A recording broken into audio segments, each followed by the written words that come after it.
अस्सलाम वालेकुम रहमतुल्लाहि व बरकातुहू। दोस्तों, आउं आहियां अली हसन अब्बासी। किताब आहे सिंध जी रेजाणी तारीख़ जा 6000 साल। मौज़ू तारीख़। मुसनिफ़ एम एच पंवर 1925 ईस्वीअ खां 2007 ईस्वी सिताराए इम्तियाज़। सहेड़ींदड़ ऐं सिंधीकार उमर सूमरो। छापो पहिरियों साल 2013 ईस्वी। छपाईंदड़ उमर सूमरो एकेडमी B138 ब्लाक 2 सादी टाउन कराची सिंध। किस्त 20 बाब 22। सिंध में उमवियुनि जे गवर्नरनि 711 खां 746 ईस्वी ऐं अब्बासियुनि जे गवर्नरनि 751 खां 854 ईस्वीअ जे दौर में रेजाणी। सिंध मोहम्मद बिन कासिम 711 खां 714 ईस्वीअ ताईं फ़तह कई ऐं फ़तहुनि जो सिलसिलो पूरो थींदे ई सुतत खेसि पोइते घुरायो वियो, छाकाणि त संदसि सहुरो ऐं बसरे जो गवर्नर हिजाज बिन यूसुफ मरी वियो ऐं नए गवर्नर ऐं हिजाज जे दुश्मन खेसि ॿधराए ऐं माराए छॾियो। ॿिनि अहम अंसरनि सिंध जे ब्राह्मण राजधणी ॾाहिर ख़िलाफ़ु अॻे ई कमु पिए कयो। पहिरियों हो सिंधु दरिया जे वहकिरे में फेरो, जंहिं हाणोकी कोटली बैराज में रेजाणी निज़ाम फिटाए सिंध में घटि 25% रेजाणी इलाइक़ो उजाड़े छॾियो हो। ऐं ॿी हुई सोक आबहवा। सॼी दुनिया में 700 खां 900 ईस्वीअ जे विच ते ॾखिण भूच जे मुल्कनि में सोकाड़ो 630 ईस्वीअ में शुरू थी चुको हो। उन्हनि ॿिन्हिनि अंसरनि जे करे सिंध जा माण्हू अरबनि, उमवियुनि तोड़े अब्बासियुनि ॿिन्हिनि जे गवर्नरनि ख़िलाफ़ु 714 खां 854 ईस्वीअ वारे संदनि सॼे दौर में बग़ावतूं कंदा रहिया। हेठी टेबल में गवर्नरनि जे लिस्ट ऐं मक़ामी घरू वेड़ में संदन पछाड़ी थींदड़ हशर ॾिनल आहे, जंहिंजा कारण हुआ सोकड़े सबबि सिंधु दरिया में पाणीअ जी खोट ऐं गवर्नरनि जी बेध्यानीअ सबबि वाहन ऐं रेजाणी निज़ाम जो फिटी वञणु, छो जो उहे सिंधूअ जे निराली चलत खां अणॼाण हुआ ऐं उन ई करे वाहन जे वहण लाइ घुर्जुनि ऐं सालियाने खाटीअ खां बि अणॼाण हुआ। नंबर गवर्नर जो नालो, हुकूमत जो अरसो, राय। नंबर 1 मोहम्मद बिन कासिम 711 खां 715 ईस्वी। संदसि सहुरे हिजाज बिन यूसुफ जे मरण खां पोइ हिजाज जे दुश्मन नए गवर्नर खेसि पोइते घुराए क़ैद करायो ऐं माराए छॾियो। नंबर 2 ज़ैद बिन अबी कबाशा 715 खां 716 ईस्वी। सिंध में पहुचण जे 18 ॾींहुं मरी वियो। नंबर 3 आमिर बिन अब्दुल्ला 715 खां 716 ईस्वी। पहुचण जे थोरनि ई महीननि अंदरि मरी वियो। नंबर 4 हुबैब बिन मुहलिब 716 खां 717 ईस्वी।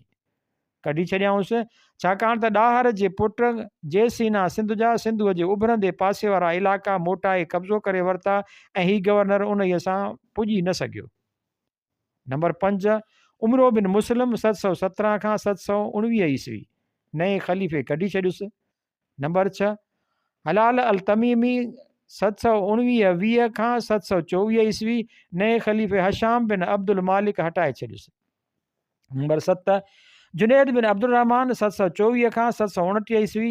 सॼी सिंध वराए फ़तह कयाईं। गुजरात, उज्जैन, चित्तौड़, कच्छ ऐं बरोच ते चढ़ायूं कयाईं, पर उमवी मुखालिफ़ तहरीक में शामिलु थियण करे कढी छॾियाऊंसि। नंबर 8 तमीम अल उतबी 729 30 खां 730 31। अरबन ऐं अरब राज ख़िलाफ़ु उथियल बग़ावत जे करे सिंध छॾे वियो ऐं उन ई करे कढी छॾियाऊंसि। नंबर 9 हकम अल कल्बी 730 731 खां 738 ईस्वी। हिन सिंध अरबनि खे वरी फ़तह करे ॾिनी ऐं ब्राह्मण आबाद जो नालो मटाए मंसूरा रखियाईं, जिते सॼी सिंध मां अरबनि खे आणे आबाद कयाईं, मक़ामी बग़ावत में मारे विधाऊंसि। नंबर 10 अमर बिन मोहम्मद बिन कासिम 739 खां 743 ईस्वी। नए ख़लीफ़े वलीद बिन यज़ीद कढी छॾियुसि। नंबर 11 यज़ीद अल कल्बी 743 44 खां 746 ईस्वी। यज़ीद अल कल्बी खे अरब बाग़ी मंसूर बिन जमूर शिकस्त ॾिनी ऐं जेरो साड़ाए अज़ियतूं ॾेई मारियाईंसि। नंबर 12 मंसूर बिन जमूर आज़ाद हुक्मरान 746 खां 751 52 ईस्वी। उभरंदे अब्बासी सल्तनत जे गवर्नर अबू मुस्लिम मथां शिकस्त खाई, थर मोह कयाईं जिते उञ विघे मरी वियो।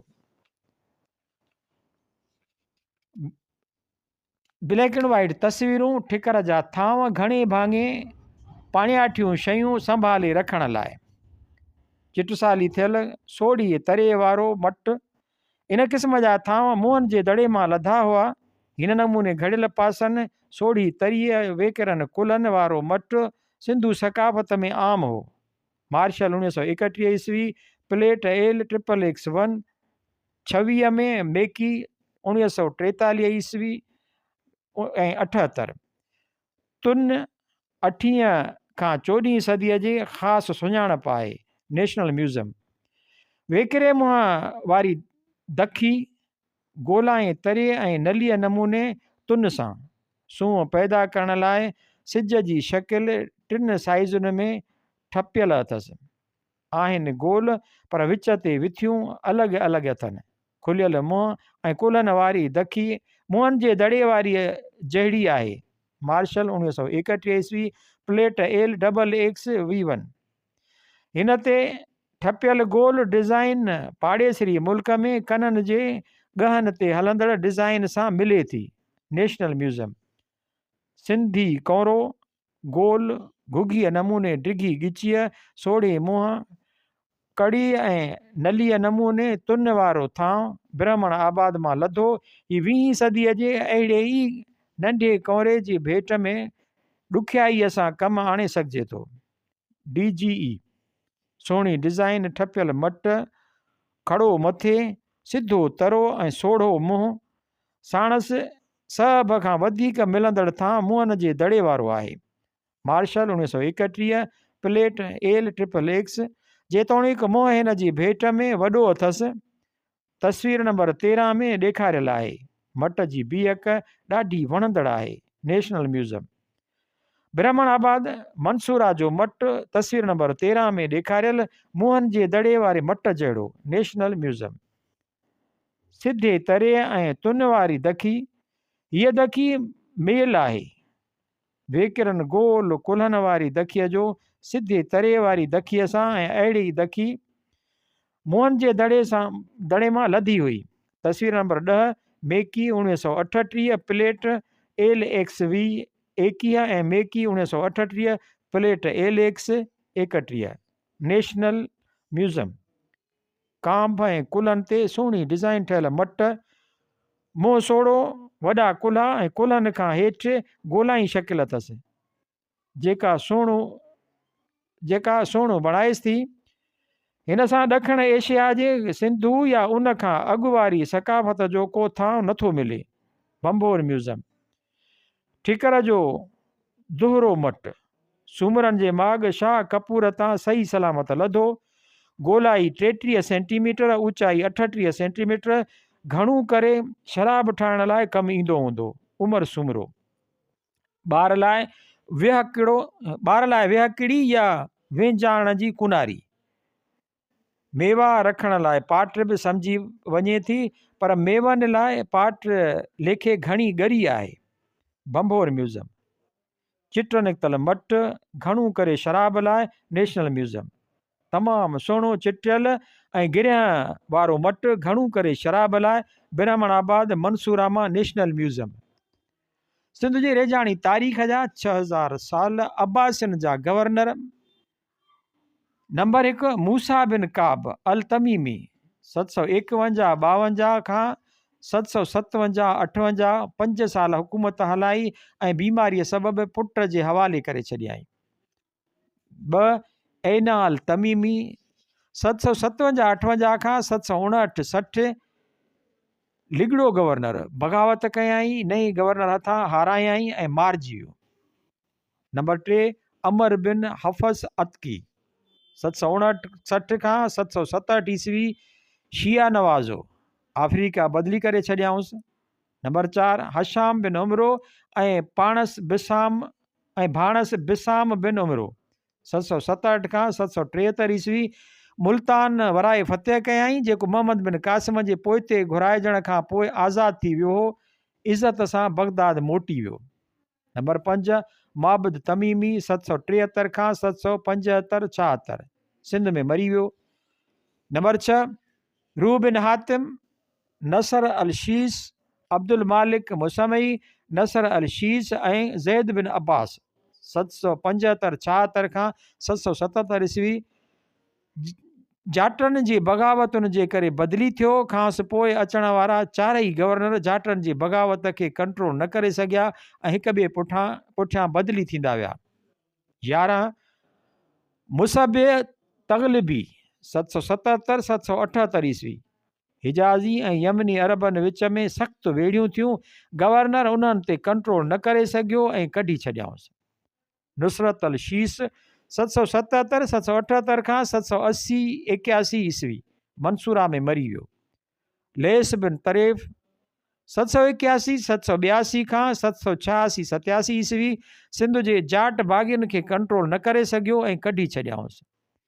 14 सलीम यूनिसी 786-787 खां 790-91 सिंध में उथंदड़ बग़ावतूं कंट्रोल न करे सघियो, तंहिं करे बदिली करे छॾियाऊंसि।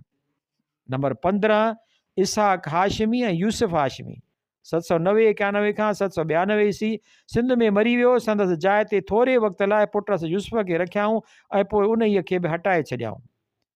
16 तैफूर अल हमरी 790-91 खां 792 ईस्वी पाण यमनी हो, सो यमनियुनि ऐं मुज़ारतुनि जी वेढ़ में यमनियुनि जो पासो खयाई ऐं कढी छॾियाऊंसि। जाबिर ताई 792 खां 793 ईस्वी बग़ावतूं कंट्रोल करे न सघण करे कढी छॾियाऊंसि।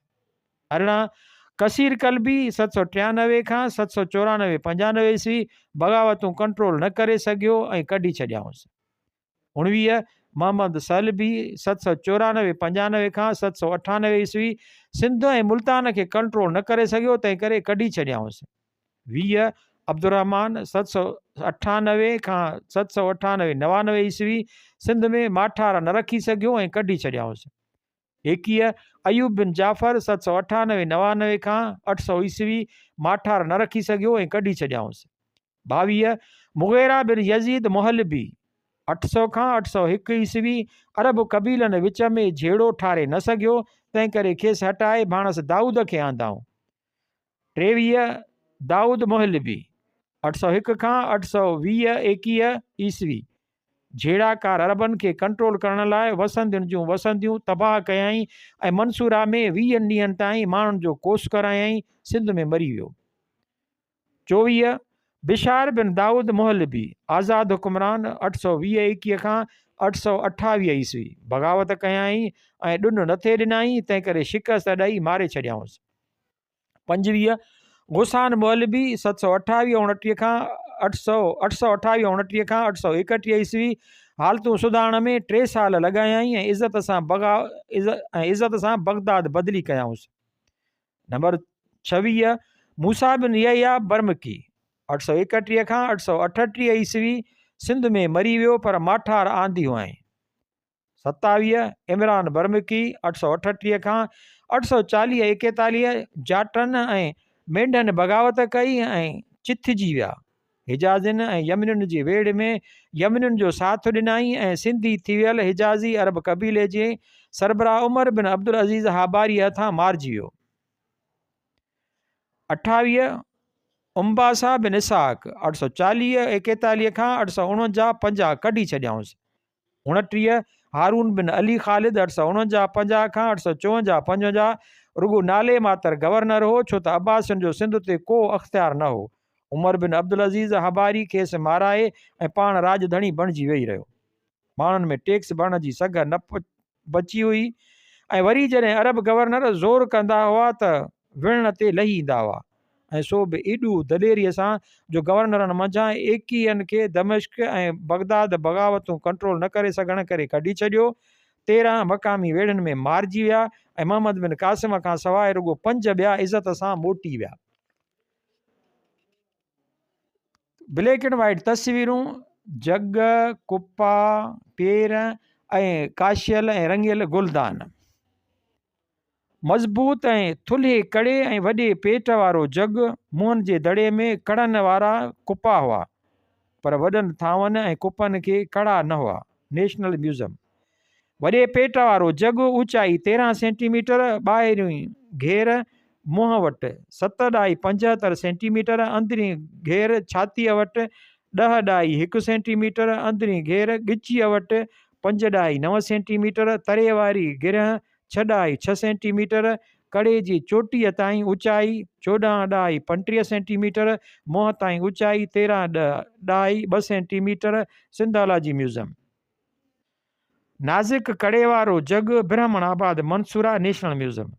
डिघो पर सन्हू जग, नेशनल म्यूज़ियम। जग 780 जहिड़ो, ब्राह्मणाबाद मंसूरा नेशनल म्यूज़ियम। तमामु वेकिरे मुंहं वारो जग, ब्राह्मणाबाद मंसूरा नेशनल म्यूज़ियम। पथर जे जुग भॻल कड़े सां ऐं मथां कोरियल पननि जी डिज़ाइन सां, नेशनल म्यूज़ियम। टिड़ियल मुंहं वारो कुपो, अहिड़ा ई कुपा मुंहनि जे दड़े मां लधा आहिनि। मेकी 1938, 201, मेकी चाहूं दड़ो 1943 ईस्वी ऐं 79, ऐं मेकी 1938, प्लेट एलेक्स 1 21। तस्वीर 8 ऐं 9 में ॾेखारियल ॿाहिरीं घेर चोटीअ वारो, चोटीअ वटि 7.95 सेंटीमीटर, ॻिचीअ जी घेर 5.7 सेंटीमीटर, छातीअ जी घेर 7.1 सेंटीमीटर, ऊचाई 128 सेंटीमीटर, वधि में वधि अंदरीं घेर ॻिचीअ वटि 6.7 सेंटीमीटर। सिंधोलॉजी म्यूज़ियम। रंगियल थांवनि जे ठिकिरियुनि ते जामेट्रियाई डिज़ाइनूं ऐं मच्छियूं वग़ैरह, बंबोर म्यूज़ियम। रंगियल थांवनि जे ठिकिरियुनि ते जानवरनि ऐं पखियुनि जूं डिज़ाइनूं, ब्राह्मणाबाद मंसूरा नेशनल म्यूज़ियम। 9हीं या 11हीं सदीअ जो घाटे नीरे काशी चढ़ियल मट, अंगूरनि जे छुगे जे उभिरियल डिज़ाइन ऐं नाज़ुक छले नमूने कड़नि सां घणो करे शराब लाइ अहिड़ा ई कड़ा सूमरा दौर जे थांवनि में वरजाइबा रहिया आहिनि। National museum. नाज़ुक कपिड़ो घणो करे शराब पीअण लाइ शाहपुर तां लधो उमर सूमरो। कुपनि, प्यालनि ऐं ॾियाटियुनि वग़ैरह लाइ पेयर, वधि में वधि ऊचाई 14.3 सेंटीमीटर, तरे जी ॿाहिरीं घेर 19.55 सेंटीमीटर, तरे जी अंदरीं घेर 8.9 सेंटीमीटर ऐं मथां 11.55 सेंटीमीटर, नलीअ जी घेर 5.9 सेंटीमीटर। सिंधोलॉजी म्यूज़ियम। कारण रुगो हिकिड़ो ई थी सघे थो, रेजाणी निज़ाम जो फिटणु, पोइ उहो सिंधु दरिया में आयल फेरे जे करे फिटो हुजे या बेध्यानीअ जे करे वेतर बिगड़ियो हुजे। छो त दरिया जी निराली चलत जे करे वाहन जी सार संभाल सां जुड़ियल मुंझल मामलनि बाबति नवनि अमलदारनि वटि शायदि ई का ॼाण हुजे। ही अमलदार ईरानियुनि जी पैरवी कंदे पंहिंजो पाण ई जागीरदार बणिजी विया। वाहन जी खोटराईअ खां अणॼाणाईअ सबबि हेकर उन्हनि ते ध्यानु न ॾिनो वियो त पोख हेठि एराज़ी घटिजी वई, ओगाड़ीअ में लाथियाई ऐं नवां वाह खोटाइण या जेकी हुआ तन जे ठाहिण संवारण वारी समूरी सलाहियत ख़तम थी वई। मसइलनि जो अणखुट सिलसिलो हेकर शुरू थियो त उन खे रुगो मर्कज़ भंडार ख़ज़ाने मां मूड़ी लाइ ई वस हेठि आणे सघिजे थो। असां ॼाणूं था त मर्कज़ वटि मूड़ी मौजूदु हुई, पर न दमिश्क ऐं न बगदाद कंहिं बि अहिड़े क़िस्म जी का रक़म न ॾिनी। उन सां पक सां पोख हेठि एराज़ी घटिजी वई हूंदी ऐं उन जे नतीजे में सूबे जी आबादी रेजाणी निज़ाम खे हबारिन हथां 854 ईस्वीअ खां पोइ बहाल थियण लाइ 1.25 सदीअ खां वधीक इंतज़ारु करिणो पियो। वाहन जी सार संभाल में बेध्यानीअ पोख हेठि एराज़ी घटाए छॾी, उन वरी बेरोज़गारी पैदा कई ऐं गवर्नरनि ख़िलाफ़ बग़ावतूं खड़ियूं करायूं। अमन अमान जी सूरत हाल में बिगाड़ सां वाहन जी सार संभाल में वधीक ध्यानु टरियो ऐं ईअं मसइलनि जो अणखुट सिलसिलो शुरू थी वियो। सोक आबहवा सिंध जो अरबनि हथां फ़तेह थियण ऐं अरबनि ख़िलाफ़ घरू वेढ़ जा 140 साल, 700 खां 900 ईस्वी सॼी दुनिया में सोक आबहवा वारो जुग हो। इस्लाम जे पखेड़जण ऐं बाज़ंतीनी सल्तनत जे हीणे थियण जो कारण ॾखिण भूच जे मुल्कनि जी चौधारी 630 ईस्वी ऐं उन खां अॻिते वारो सोकाड़ो सम्झो वञे थो। 700 ईस्वी दारे सिंधु दरिया पंहिंजो वकिरो मटाए समूरे लाड़ सिंध में वाहन जे निज़ाम खे उजाड़े छॾियो। जितां जी आबादी लॾे इलाइक़ो ख़ाली करे वई ऐं अरबनि जो लश्कर मोहम्मद बिन क़ासिम जे मोहदारीअ में उन जे वीरान इलाइक़े मां बिना कंहिं मुहाॾे या रंडक रोक धुकींदो वियो। थोड़नि ई सालनि जे सोकड़े सिंध खे एतिरो त हीणो करे छॾियो हो जो अरबनि जे लश्कर जो सवलो शिकार बणिजी वई। अरबनि जे गवर्नरनि जे राज में लगातार विगोड़ फसाद मक़ामी बग़ावतूं ऐं वेड़ियूं हलंदियूं रहियूं ऐं गवर्नर तकिड़ो मटचंदा बदिली थींदा ऐं उहिदो विञाईंदा रहिया। कुझु मौक़ा अहिड़ा आया जॾहिं अरबनि मंझां घणनि खे सिंध मां भॼाए कढियो वियो ऐं उन्हनि पारां सिंध वराए फ़तेह करणु लाज़मी थी पियो। 714 ऐं 746 ईस्वीअ जे विच ते मोहम्मद बिन क़ासिम खां पोइ उमवियनि जा हिक ॿिए पुठियां 11 गवर्नर आया। अब्बासियुनि जे 104 सालनि वारे दौर में 29 गवर्नर मटिया। जन मंझां घणनि खे गवर्नरीअ तां लाथो वियो ऐं अचरज जहिड़ी ॻाल्हि त उहो सभु कुझु तॾहिं थियो जॾहिं अरब सल्तनत पंहिंजे धाके जी बिल्कुलु चोट रसियल हुई। तिबरी लिखे थो त जागीरदारी निज़ाम बनी पटे ते ॾियणु ठाहियो सासानियुनि हो, अरबनि उहो नक़ुल कयो ऐं सिंध में आंदाऊं। ॿई सॼे ॾखण एशिया में उहो दिल्लीअ जे सुल्ताननि आंदो ॿिए सॼी ॾखण एशिया में उहो दिल्लीअ जे सुल्ताननि आंदो ऐं उहो पूरी तरह वधी रास अकबर जे मनसबदारी निज़ाम हेठि थियो। उहो पंहिंजे पूरे इस्तहसाली ॾाके ते शाहजहान जे ॾींहंनि में पहुतो जॾहिं कुड़मी बनियूं आबाद करण बजाए उहे छॾे भॼी विया, जंहिंजो पेराइतो अहवालु मीरक मज़हर शाहजहानी में ॾिनो आहे। ब्लैक एंड वाइट तस्वीर मंगोलनि जे मुलाज़िम राशिदुनि जी जामियल तवारीख़ तां वरितल तस्वीर मंगोलनि जहिड़ी पोशाक पातल महमूद जो लश्कर ऐं संदसि भित ते चढ़ण वारियूं मशीनूं ॾेखारिया अथसि। ELE नक्शो 28 737 खां 900 ईस्वी सिंध ऐं ओलह विच में वापारी गस ऐं वापारी वखर।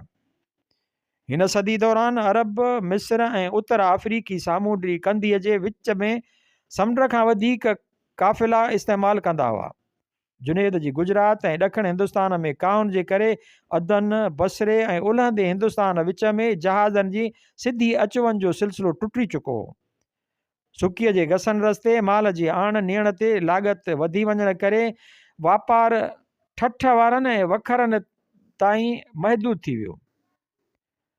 बाज़ंतीननि कैस्पियन समुंड ढंढ जे उत्तर खां वठी रेशम वाट ताईं घस ठाहिया। सिंध जे वापार में ॾखण हिंदुस्तान जा मसाला, लाख, ओज, टेक्सटाइल, खंड, नीर, चांवर, आज, धोगी काठ, सुतियूं फकियूं, काठ वग़ैरह शामिल हुआ।